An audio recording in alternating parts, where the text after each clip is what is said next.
ever taken a portrait with your phone and noticed that the face looks slightly stretched, especially when you were close to the person?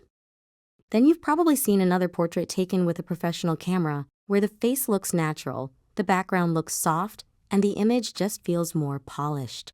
That difference often comes down to focal length. Many beginners think lenses only do one thing. They either zoom in or zoom out. But focal length does far more than change how close something appears. It changes the relationship between your subject, the background, the space around them, and the overall feeling of the photograph. Focal length is measured in millimeters. A lens like 16 millimeters is very wide. It captures a large part of the scene. A lens like 35 millimeters feels more natural and documentary. A 50 millimeter lens often feels close to how we experience the world. An 85 millimeter lens is popular for portraits because it gives flattering proportions and beautiful subject separation.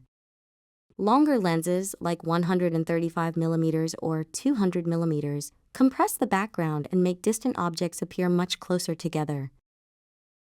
Now here's the important part. Focal length does not only affect how much of the scene fits into the frame. It also affects perspective, depth, and emotion. Imagine photographing a person with a very wide lens from close range. Their nose may look larger. Their face may stretch slightly. The background feels far away. The image can feel dramatic, energetic, or even uncomfortable. This can be useful if you want that effect, but it can also become unflattering if you don't mean to do it. Now step back and photograph that same person with an 85 millimeter lens. The face begins to look more natural. The background feels closer and softer. The image feels calmer, cleaner, and more professional. You haven't changed the person. You haven't changed the location. You've changed how the lens describes space. This is why lens choice is not only technical, it is emotional. A wide-angle lens can make the viewer feel like they are inside the scene.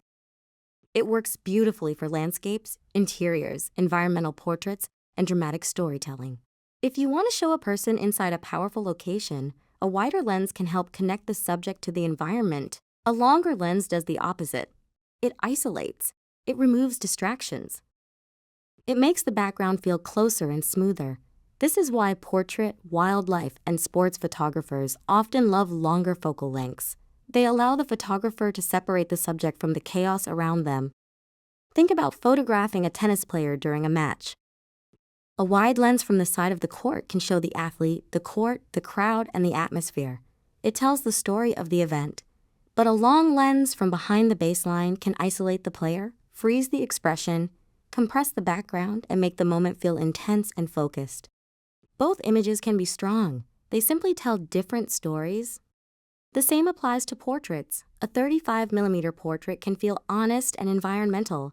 A 50 millimeter portrait can feel balanced and natural. An 85 millimeter portrait can feel elegant and flattering. A 135 millimeter portrait can feel cinematic and intimate, even when you're standing several meters away. One common mistake beginners make is choosing a lens only because it fits everything into the frame. Instead, ask yourself what you want the viewer to feel. Do you want the scene to feel spacious? Use a wider focal length. Do you want the subject to feel isolated and important? Use a longer focal length. Do you want something natural and simple? Start around 50 millimeters. Here's a practical exercise. Photograph the same person or object with different focal lengths. Start wide, then move to 35 millimeters, 50 millimeters, 85 millimeters, and longer if you have the option. Try to keep the subject roughly the same size in the frame by moving your feet. When you compare the images, you'll see that the background, the face, and the feeling of the photograph all change. That's the real lesson. A lens is not just a tool for getting closer. A lens is a storytelling decision. Wide lenses create space. Long lenses compress space. Normal lenses feel familiar. Each one has its own language. Once you understand focal length, you stop asking, which lens should I use? And start asking, what story should this image tell? In our next lesson, we'll explore crop sensor versus full-frame cameras, and we'll look at why sensor size changes the way lenses behave, how much background blur you get, and what photographers really need to understand before buying new gear. Thank you for watching, and I'll see you in the next lesson of the Lux Lucet Academy.